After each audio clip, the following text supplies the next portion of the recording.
Sungguh indah pemandangan di Kuala Parit, Tamiang Hulu, Kampung Kaloi, Kecamatan Tamiang Hulu, Kabupaten Aceh Tamiang. Ini kalau dikelola dengan baik maka menjadi aset pariwisata yang luar biasa yang dimiliki oleh Kabupaten Aceh Tamiang yang hari ini banyak dikunjungi. Ini datang dari Langsa, dari Kecamatan Rantau, semua berrekreasi ke sini untuk menikmati alam yang ada di Kaloi ini.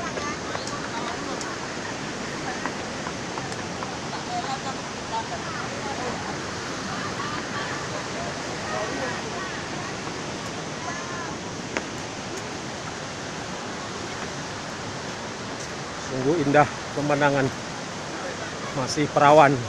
Nih sekretariat DPRK Aceh Tamiang, Kuku, ya, berkunjung ke Kuala Parit.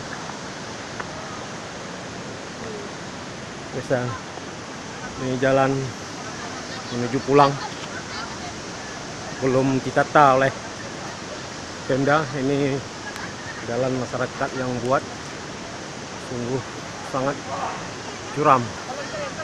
Ya, dari di atas itu pajar, mau naik ke atas. Ya. Banyak wisata lokal yang ke Kuala Parit. Parin,